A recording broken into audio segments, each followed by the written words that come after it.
Pausing the hockey talk on this Wednesday to talk a little NFL. Jake Browning threw 2 touchdown passes and ran for a score in his second straight outstanding performance for the Cincinnati Bengals, who pounded the Indianapolis Colts 34-14 Sunday in Week 14. I don't know if Mo Egger's tired of talking about it or not. He joins us from ESPN Cincinnati Radio.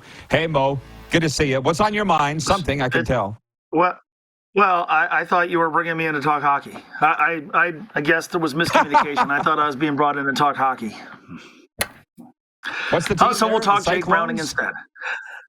instead. The Cincinnati Cyclones, What's the hockey one of the team then? ECHL's great success stories. Yeah, we won the Kelly Cup in 2008 and 2010. Absolutely. How about that? I love it. He dropped a "we," everybody. He dropped a "we." Do you refer to the Bengals as "we," by the way? Do you? No, I don't, but I'm not going to say – I don't as a rule, but I'm not going to say that I haven't. How's that? Okay. That's cool. Do you carry the Cyclones games on your fine radio station? We don't. We don't. We used to back in the day. Back in the day, we had 2 minor league hockey teams. Cincinnati's hockey tradition, actually, I was thinking of Barry Melrose played for the Cincinnati Stingers back in the 70s.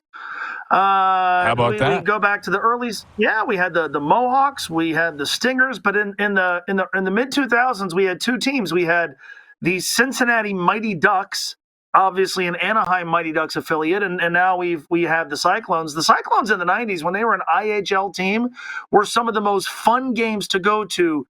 Quite frankly, now they play in a building that's a little bit too big for an ECHL team, but Cincinnati's hockey history is not insignificant.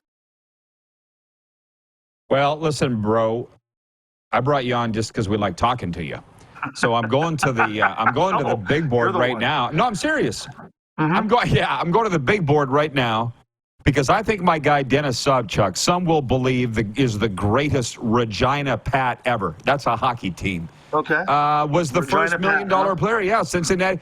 Yeah, Cincinnati Stingers in 1976 signed a $1 million contract with the Cincinnati Stingers. Look it up. He was hockey's first $1 million player, Dennis Sobchuk, from Lang, Saskatchewan, 7 miles from my hometown. How about that? Anyways, yeah, just go look that up in your town. All right. So Mark Messier played for the to Stingers. Browning. Mike Gardner played for the Stingers. Yeah, okay, let's talk about Jake Browning.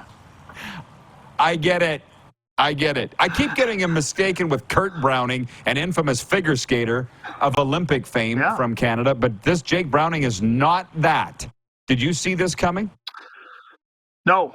Now, you could have convinced me that Jake Browning was going to be good enough for the Bengals offense to function well enough for them to be competitive and win football games. I think anybody who said they saw him and the Bengals scoring 68 points in consecutive weeks in games that they had to win, they're lying to you. He has been terrific, and not only has he been terrific, but I think the coaching staff has been terrific. And look, Jake made his first start against the Pittsburgh Steelers, and he was fine. He wasn't great. He threw a big pick in that game, but I think relative to what you expected, he was fine. I think what was really in the crosshairs after that game was, well, they didn't run the ball that effectively. They didn't run the ball all that much, and the coaching staff didn't do Jake Browning any favors. The last 2 games, I think they've done a great job of giving him a chance to succeed.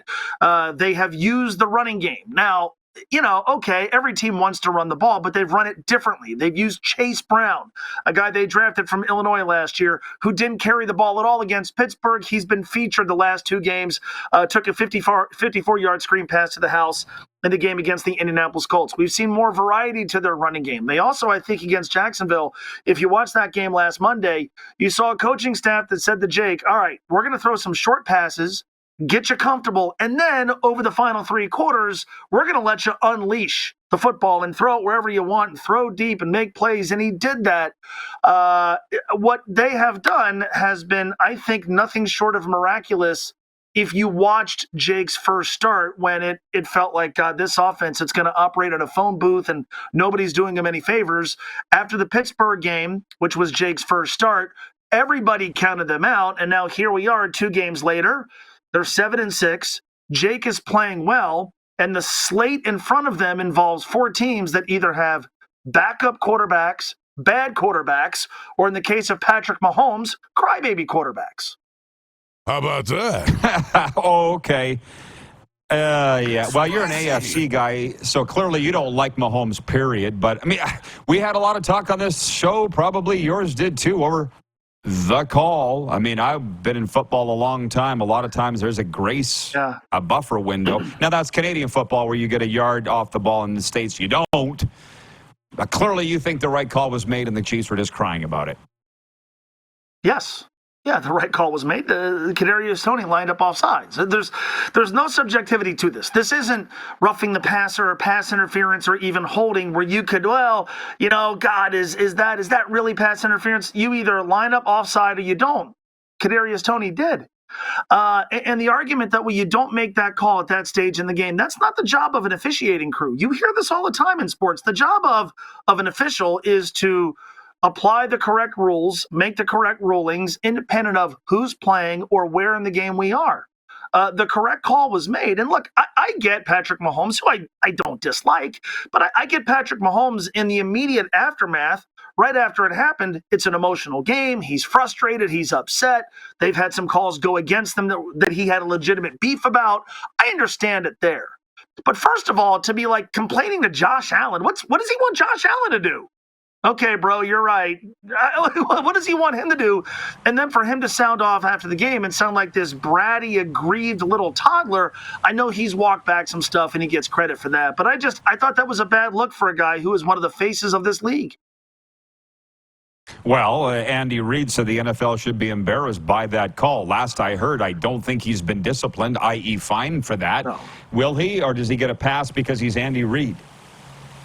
I don't know, and I don't care. I mean, whatever. Is the fine going to impact? I don't believe Andy Reid or anybody else should be suspended. I think that would be insane. I sort of feel like it's dumb to fine coaches and players. If you're going to require them to speak, then you should expect them and want them to speak truthfully. And so Andy Reid, I disagreed with his perspective, but I've always felt like players and coaches, as long as they're not making it personal and questioning a call or talking about how bad the officiating is, to me, that's not making it personal. If you're going to ask people to speak, if you're going to require people to make themselves available, then you should want them to be transparent and honest and truthful. And if they are, you shouldn't punish them for that. So I'm opposed to Andy Reid, what he said. I'm certainly against what Patrick Mahomes said. I don't really believe philosophically that coaches and players should be fined when they criticize officiating. Well, I don't. But they still do get fined. So, yes. I mean, I broadcast games for 30 years, man. There was nobody ripping refs more than me. Vikings at Bengals. Looks like the Bengals got to prepare for another new quarterback who I have no idea who it is. What's your preview for this Week 15 game? Well, it's Nick Mullins. Minnesota using their fourth quarterback of the season. The shine is worn off Josh Dobbs. I think this game is going to be decided by Minnesota's defense. Are they going to be good enough to allow them to overcome now their deficiencies on offense? It certainly helps Nick Mullins that Justin Jefferson is going to play. I think to a degree, this is one of those games that when the season started, you said, okay, it's Justin Jefferson, it's Jamar Chase in the same game with Kirk Cousins and Joe Burrow. Joe Burrow is better than Kirk Cousins, but here are going to be two of the preeminent wide receivers in the sport who went to the same school with their starting quarterbacks throwing to them. That's going to be a lot of fun. And now you certainly don't feel like either player is an afterthought, but this sort of feels to me like a game that's going to be decided by other factors. Can Cincinnati continue to gouge teams on the ground with the screen game? Can they continue to be productive running the football? And can the Bengals defensively impose their will against a substandard offense? The Bengals defense this year, we talk all the time about how philosophically they bend, but they don't break. Sometimes they've bent too much. The Minnesota Vikings scored 3 points last week. This is a defense that at home should be able to hold down Minnesota enough to allow Jake Browning to get to 17 to 20 to 21 points. And if that happens, I think the Bengals win, and then we are really talking about their playoff chances, which 3 weeks ago we completely counted them out. No kidding. Well, I'll tell you what, Mo, I did not have Mike Gartner nor Mark Messier on my bingo card of people to chat with you today. So thank you for that. I like the Yeah, unpredictability. sure. And happy holidays. Merry Christmas. Thanks for the time, bro. I might come down there and visit you. It's 31 degrees outside right now. I'll just come down, spend New Year's. We'll hang out. We'll hit the town. Hot. I'll be here.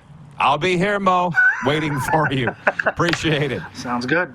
Mo All right, Rod, thanks for having me. from ESPN Cincinnati joining us talking what league? WHA and NFL.